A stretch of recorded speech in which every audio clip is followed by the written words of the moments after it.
No tenía pensado que iba a llover de esta manera, pero gracias a Dios fue a la mañana. Ya durante el día yo creo que va a ir despejándose de a poquito. Y hermosa cena del Señor tuvimos hoy, ¿no? La verdad que se sintió en cada una de las oraciones, en cada una de las canciones y de los pensamientos, como todo estuvo guiado por el Espíritu. Y compartían Santi, compartían Cris hoy a la mañana y no les puedo mentir, no nos pusimos de acuerdo en qué compartir. Yo no les dije qué es lo que iba a hablar y ellos no me dijeron y no se pusieron de acuerdo. Pero ahí está la guía del Espíritu, ¿no? Cris hablaba de David y en un momento lo vamos a tocar hoy. Y Santi hablaba de la historia de esta mujer samaritana, el pozo con el agua. Y también vamos a tocar esta historia. Así que qué hermoso es que Dios esté guiando todo, ¿no? Quiero que me acompañen y que puedan buscar Juan capítulo 4, versículo 35. Juan 4, 35, que justamente es esta historia que nos compartía Santi hoy a la mañana. La historia de la mujer samaritana.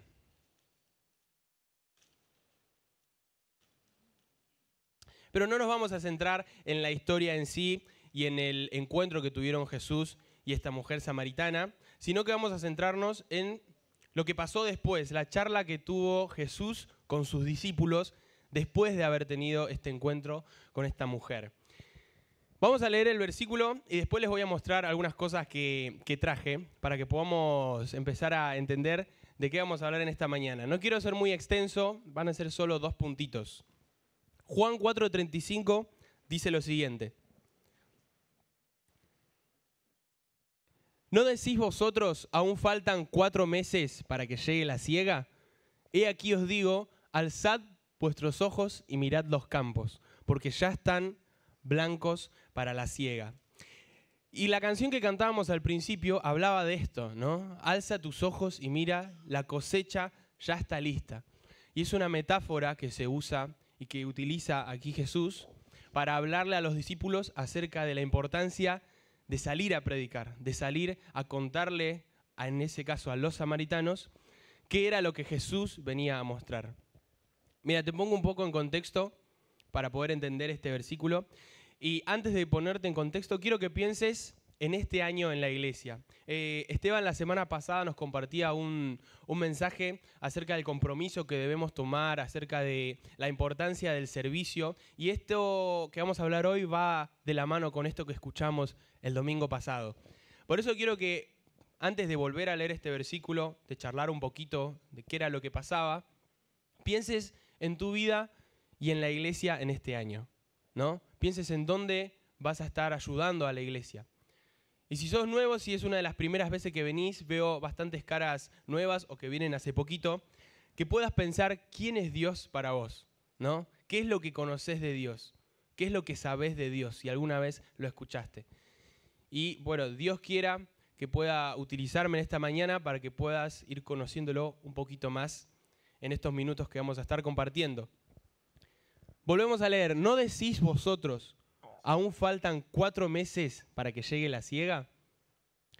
He aquí os digo, alzad vuestros ojos y mirad los campos, porque ya están blancos para la siega. Ahí Jesús ya se había ido la mujer samaritana a contarle a sus compatriotas de Samaria qué era lo que había vivido con Jesús.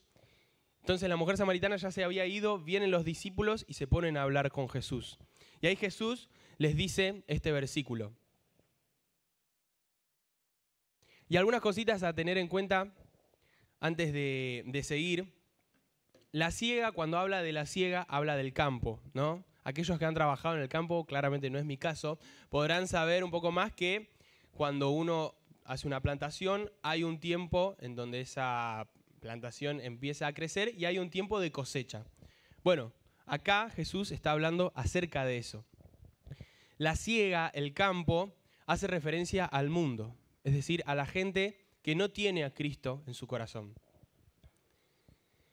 No debían esperar para la cosecha porque los campos ya estaban blancos. Eso es lo que les quiere decir Jesús a sus discípulos. Fíjense que dice, aún faltan 4 meses para que llegue la siega. Les está diciendo a sus discípulos, van a esperar, ¿qué están esperando para ir a Samaria y contarles acerca de mí, acerca del amor de Dios a aquellos que no lo conocen. ¿Van a esperar 4 meses? Y acá la pregunta, que yo voy a ir tirando preguntas disparadoras, es ¿qué vamos a esperar nosotros para empezar a mostrarles a San Miguel que hay una iglesia en el Sonda 2947? ¿Qué vamos a esperar para empezar a mostrarle a los chicos de la escuelita, cuando empiece la escuelita, que hay alguien que está atento a ellos, a sus necesidades? Quiero que vos empieces a pensar en esto, ¿no? ¿Cuánto más vas a esperar? El tiempo es ahora, porque ya están blancos para la siega, para la cosecha. El campo a cosechar de los discípulos era Samaria, ¿no? Eran aquellos que no tenían conocimiento de Dios. ¿Y nuestro campo a cosechar cuál es? Bueno, ponete a pensar en eso. ¿Cuál es nuestro campo a cosechar? Y me gusta mucho esta acción que hace Cristo Jesús cuando habla acerca de este versículo, que dice, alzad vuestros ojos y mirad a los campos. Me imagino a los discípulos en una escena, ¿no? En una especie de llanura. A ver si podés ayudarme con esta representación. Una llanura un poquito más elevado, y ahí estaban Jesús y sus discípulos. Y por ahí los discípulos lo estaban mirando a Jesús, y ahí les dice Jesús, alzad la mirada, alzad los ojos y mirad los campos. Y por ahí a lo lejos capaz que se veía la ciudad de Samaria. Y a nosotros muchas veces nos pasa lo mismo, ¿no? Estamos metidos en nuestras cosas y no nos damos cuenta que hay un campo que tenemos que ir a cosechar. Como te dije, solo vamos a tocar 2 puntitos, pero antes de esos 2 puntitos, mira, traje acá algunas cositas que nos van a ayudar a entender el nombre de este mensaje, que es olvidadizos. Ahí con las chicas pensamos recién qué nombre ponerle, ¿no? Estoy medio mal de la garganta, así que voy a ir tomando agua de a poquito. Pero ¿esto qué es? ¿Qué tengo acá en mi mano? En mis manos. Bien, cuadernos. ¿Para qué sirve un cuaderno? Para escribir bien. ¿Qué más? Para dibujar. Yo lo uso muchísimo para anotar. Estos son 3 cuadernos míos, contando el cuadernito que tengo acá, que lo uso para anotar cosas, porque soy muy olvidadizo. No solo me olvido hornallas prendidas, sino que también me olvido de un montón de cosas. Soy súper colgado, me olvido de contestar mensajes, soy re colgado. Y ahora que arranqué la facultad, del trabajo, hay un montón de cosas que las tengo que anotar porque si confío en mi mente, no hay manera de que me acuerde. Mira, este cuadernito tengo un montón de cositas anotadas acerca de la facultad, acerca de cosas que voy anotando en las reuniones, en reuniones de equipo en el trabajo. Acá también, este es un poco más personal.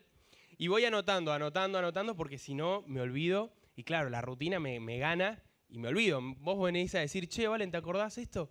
No, la verdad que no. No es que no te presté atención, es que me olvidé. Y ahora quiero que llevemos esto y pensemos un poco en nuestra vida espiritual, ¿no? Porque a mí me pasa de ser olvidadizo con mi rutina, con mi vida diaria, pero también me pasa que soy muy olvidadizo con las promesas de Dios.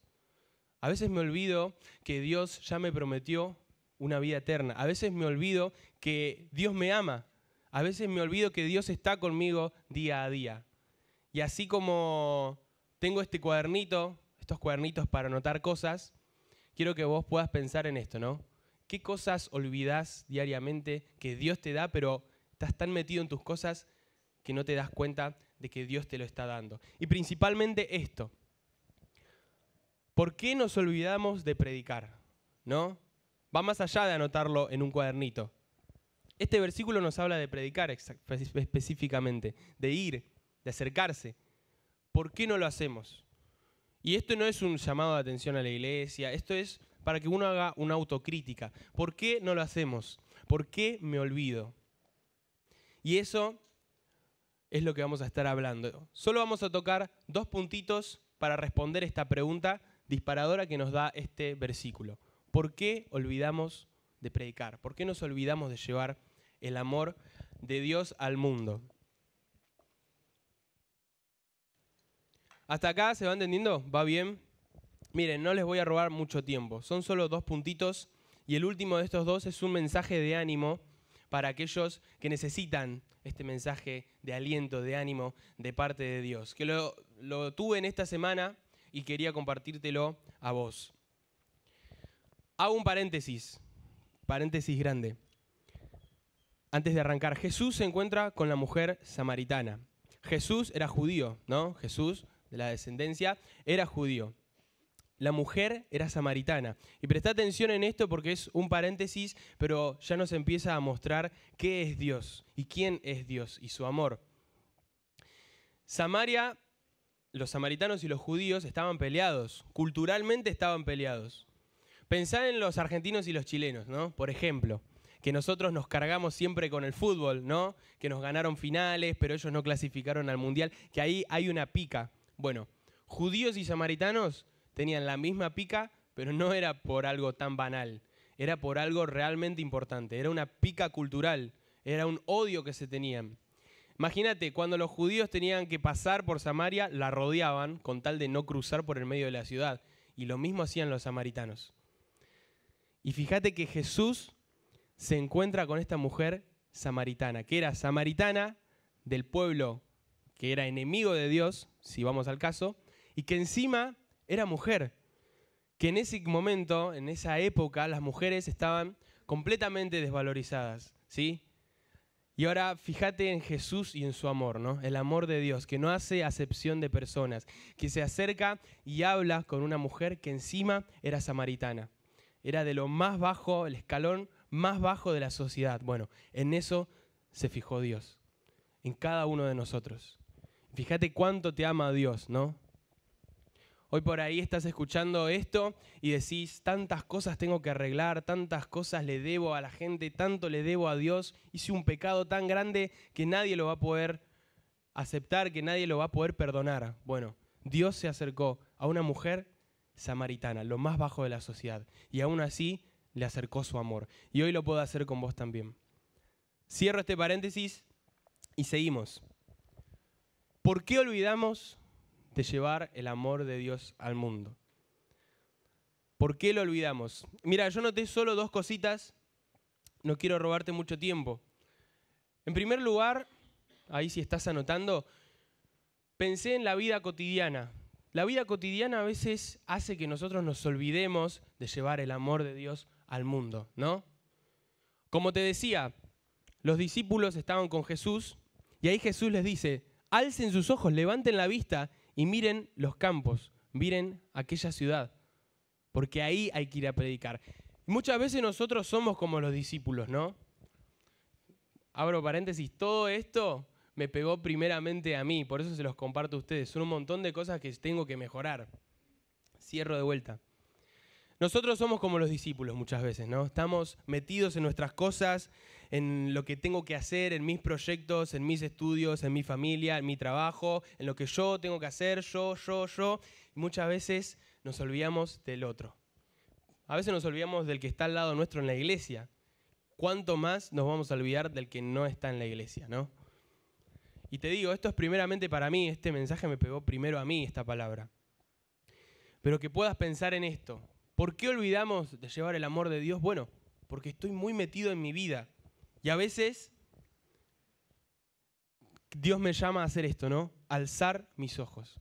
Levantar los ojos, levantar la vista y mirar qué es o quiénes son aquellos que necesitan de Dios. Contemplando las necesidades del mundo, el Señor pone en nuestros corazones una carga para poder llevarle el amor de Dios a esas almas. Pero claro, si yo no las contemplo, si yo no levanto la vista, si yo no miro qué es lo que hay a mi alrededor, cuánta necesidad hay a mi alrededor, yo nunca me voy a dar cuenta. Entonces, levantemos nuestros ojos, ¿sí? Es el compromiso que nos está dando Dios en esta mañana, alzar nuestros ojos. Y que podamos aplicar esto en el resto del año, cuando empiecen a venir chicos nuevos, gente nueva, más allá de preocuparse por ministerios que son importantes como puede ser la alabanza, ¿qué otra cosa puede ser? Reuniones de matrimonio, familias, reuniones de adolescentes, de jóvenes, etcétera, etcétera.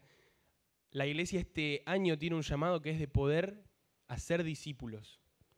Cristian nos decía, ¿no? Este año, para el año que viene no hay nadie que se bautice, hay que hacer discípulos, pero para hacer discípulos hay que alzar la mirada, ¿no? Salir un poco de mis cosas y mirar al barrio, mirar a aquellos nuevos que vienen. ¿Aún faltan 4 meses? Preguntaron los discípulos. ¿Aún faltan 4 meses? Y Jesús les dice, no, el momento es ahora.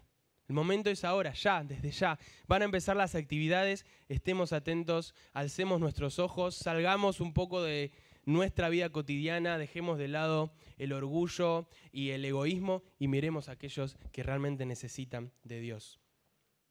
Y termino con este segundo punto,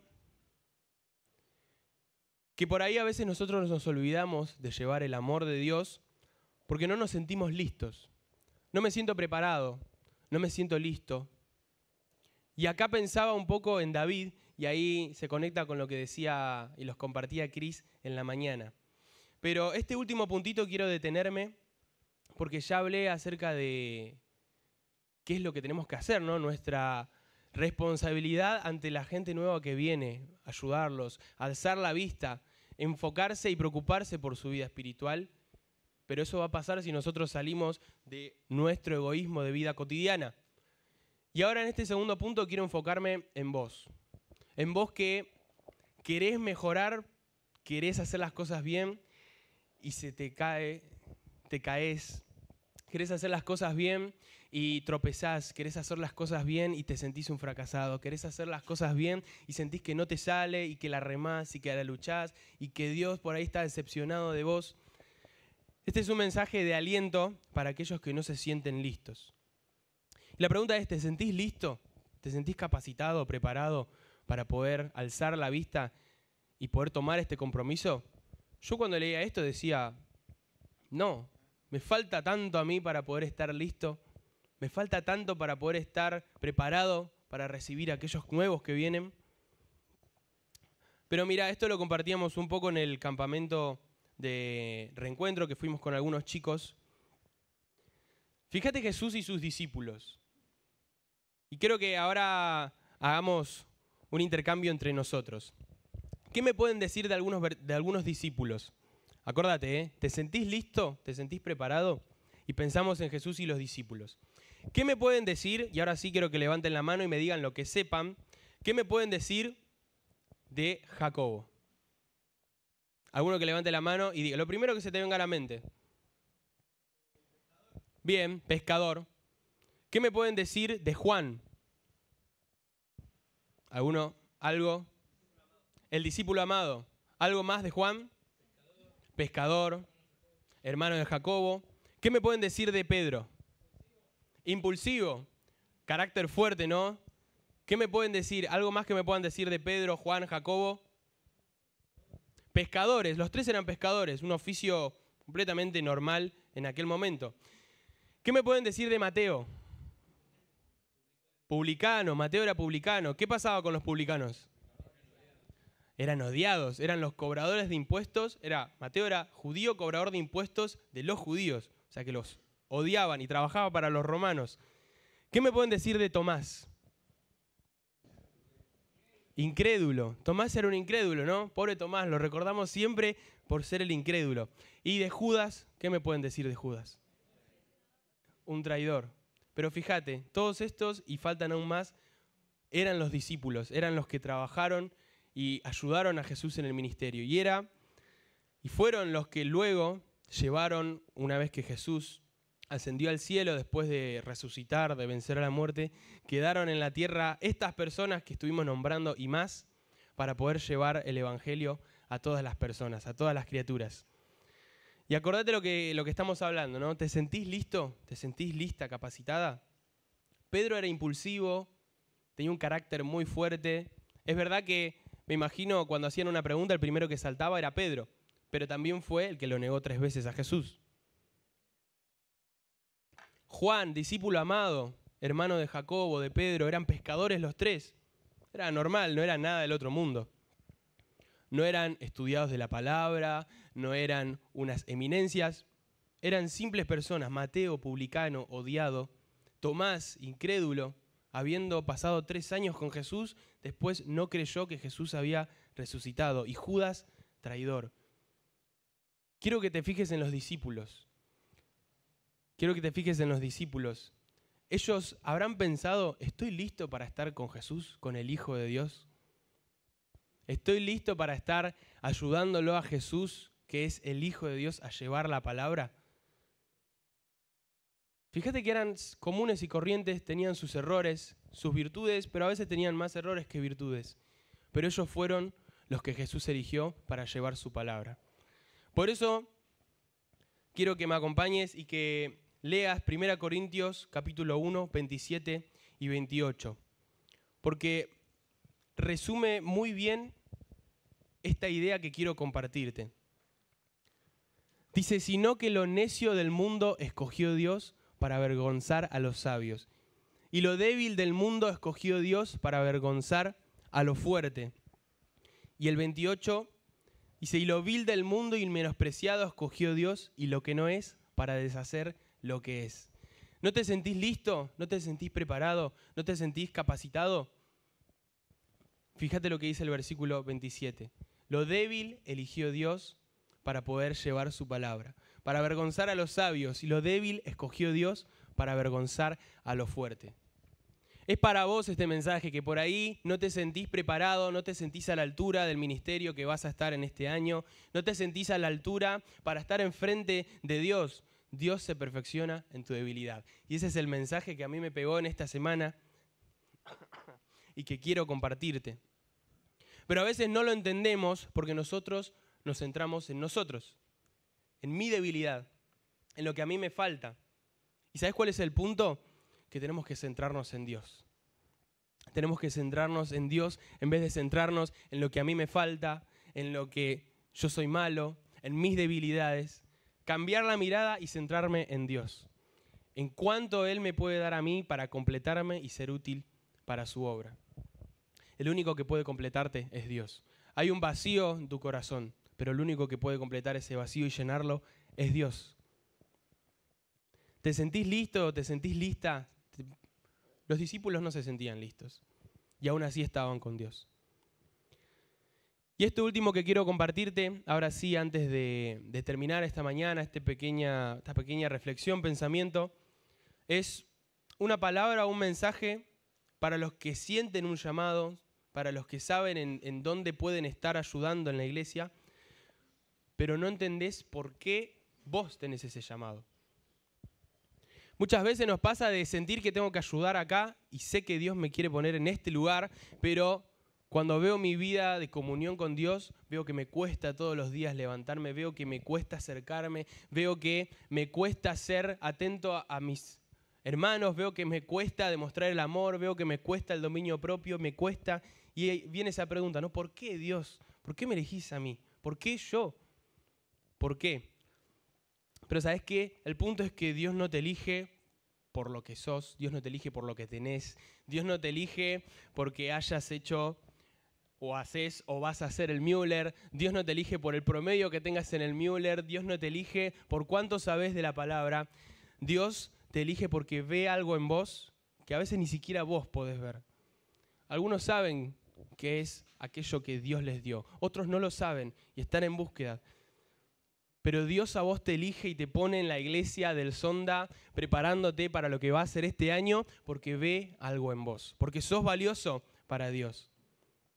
Dios ve un corazón sin maldad en vos. Dios ve un corazón sin maldad, ve un corazón que quiere amarlo genuinamente. Ve la incapacidad de alejarte de la presencia de Dios.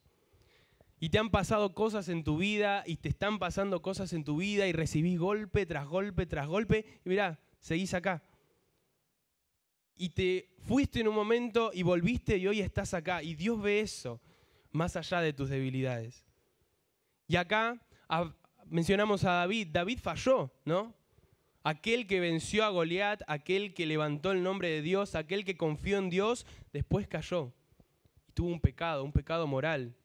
Y asesinó a una persona. David falló, pero ¿sabes? David tenía un corazón que era conforme a lo que Dios quería. Porque Dios no está buscando que vos seas perfecto, que vos seas el mejor predicador, que vos aprendas y toques de mejor manera el instrumento, que vos te sepas todos los libros de la Biblia, que eso suma. Pero Dios quiere tu corazón. Dios quiere tu intimidad. Dios busca un corazón dispuesto. Y el mensaje que te quiero dejar en esta mañana es que sigas intentándolo. Seguí intentándolo. Seguí poniendo la alarma a la mañana para levantarte a hacer el devo, aunque te cueste. En mi caso, seguí levantándote a la mañana para tratar de orar, aunque no puedas concentrarte. Seguí intentándolo. Seguí mostrando ese amor de Dios a las personas que no lo conocen, aunque a veces no recibas lo mismo. Seguí amando a aquellos familiares que no conocen a Cristo, aunque a veces hablar con ellos sea complicado. Seguí intentándolo. Porque no se trata de vos, se trata de Dios. Y de lo que Dios puede hacer cuando hay un corazón dispuesto. Seguí intentándolo aunque te sientas un fracasado. Aunque sientas que tratás de mejorar y no podés. Aunque sientas que tratás de acercarte más a Dios y caes una vez en un pecado y te recomponés y después te vuelve a costar dejar ese pecado y caes y te acercás y buscas ayuda, seguí intentándolo. Seguí intentándolo. Y a mí este versículo me parece increíble. 2 Corintios 12:9 dice: mi poder se perfecciona en la debilidad. De buena gana me gloriaré en mis debilidades, dice Pablo, para que rebose sobre mí el poder de Cristo. ¿Te podés no sentir listo? ¿Te podés no sentir lista para encarar este año? Sí. ¿Podés tener debilidades? Sí, las tenemos. Pero Dios busca un corazón dispuesto. Dios busca un corazón dispuesto. Un corazón dispuesto en la intimidad. Un corazón dispuesto cuando nadie te ve. Un corazón que siga intentándolo. Porque Dios se glorifica en lo que el mundo menosprecia. Porque como vemos en este versículo, en nuestra debilidad se perfecciona el poder de Dios.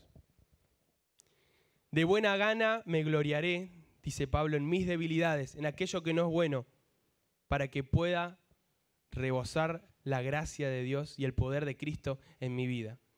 Y hay un último versículo que quiero compartirte, donde abundó el pecado, creo que hoy lo tocaba también Cris, la gracia sobreabundó.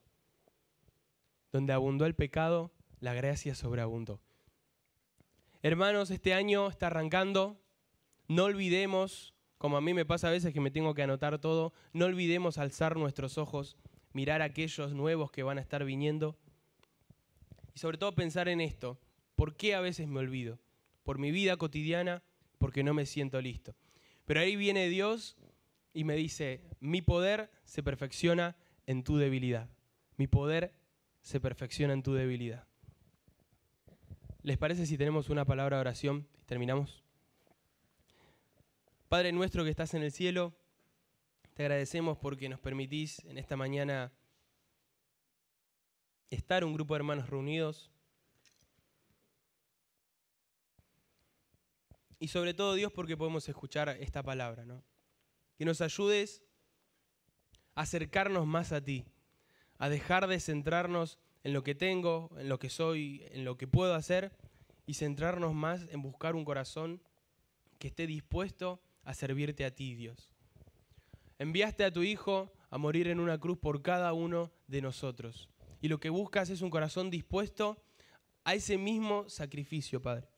Hacerlo por mis hermanos, hacerlo por la iglesia, hacerlo por las almas que no te conocen. Perdónanos porque muchas veces no alzamos nuestros ojos, no levantamos la vista, porque estamos metidos en nuestras responsabilidades. Pero sobre todo porque a veces desconfiamos y dudamos de tu poder, Dios. Nos centramos tanto en nuestras debilidades, me centro tanto en mis errores, Padre, que olvido que tu poder se perfecciona en mi debilidad. Por eso, Dios, ayúdame a acercarme más a ti. Dame ánimo para poder acercarme y que cada uno pueda acercarse más a ti en este nuevo inicio de semana. Y sobre todo te agradecemos, Dios, porque hoy no podríamos estar hablando de esto si no fuera primero por tu sacrificio. Por el sacrificio de tu Hijo, porque primero nos amaste. Oramos en el nombre de Cristo Jesús. Amén.